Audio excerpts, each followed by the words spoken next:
15వ అధ్యాయం 16వ వచనం. నెమ్మది లేకుండా విస్తారమైన తలపుండుట కంటే యెహోవా యందు భయభక్తులతో కూడా కొంచెమే కలిగి ఉంటే మేలు. ఆమేన్, హల్లెలూయా.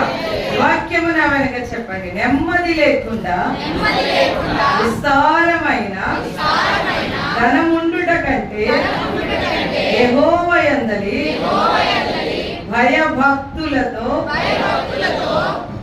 కూడా కొంచెము కలిగి ఉండుట మేలు. కొన్ని విషయాలు మన శుక్రవారం కూడా మేలు గురించే మాట్లాడుతున్నాం. రాత్రి కూడా మేలు గురించే మాట్లాడుతున్నాం. ఏ మేలు? ధైర్యం వహించుడి, మేలు చేయుటకే యెహోవా మీకు తోడుగా ఉన్నాడు.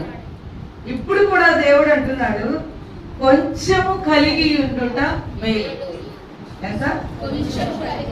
మనకు కొంచెం సరిపోతుందా చెప్పండి. ఎంతమందికి మాకు కొంచెం కూడా సరిపోతుందన్న వారు చేతులెత్తి దేవునికి స్తోత్రం చెల్లిద్దాం. ఆహా, ఎంత కావాలి? చాలా కావాలి, ఎక్కువ కావాలి, ఎక్కువ ఆశీర్వాదం. ఎలా అంటాం? వర్షము వలె కుమ్మరించండి ఆశీర్వాదం. దేవుని సన్నిధిలో దేవుడు అంటున్నాడు, చివరి మాట పట్టుకో, భయభక్తులతో కూడా కొంచెము కలిగి ఉండుట మేలు. భయముతో కూడిన భక్తి కొంచెం ఉంటే చాలు. ప్రజలు చూస్తున్నారు, లోకం చూస్తుందని మనం భయభక్తులు కలిగి ఉండటం కాదు. కొంతమంది రాగానే మోకరించేసి ప్రార్థన చేసేస్తున్నట్టు నటించేస్తూ ఉంటారు. గట్టిదే కళ్ళు మూసుకుంటారు కానీ హృదయం ఎక్కడ ఉంటుంది. అమ్మ వచ్చినండి, మోకరించారండి, ప్రార్థన చేశారండి, ఎవరితో మాట్లాడరండి. ఇవన్నీ కూడా విస్తారమైనటువంటి పనుల్లో ఒక పని. కానీ భయముతో కూడిన భక్తి కొంచెం ఉన్నా మనకు మేలు.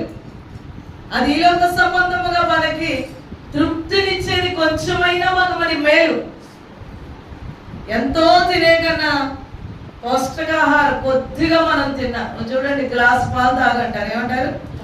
గ్లాస్ నీళ్ళు తాగంటారా, గ్లాస్ పాలు తాగంటారా? ఎందువలన? దాంట్లో మనకి ఏముంటాయి? పోషక విలువలు ఎక్కువ ఉంటాయి.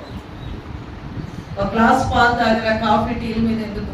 మనం ఎక్కువ దేని మీద ఆధారపడుతుంటాం? కాఫీలు, టీల మీద.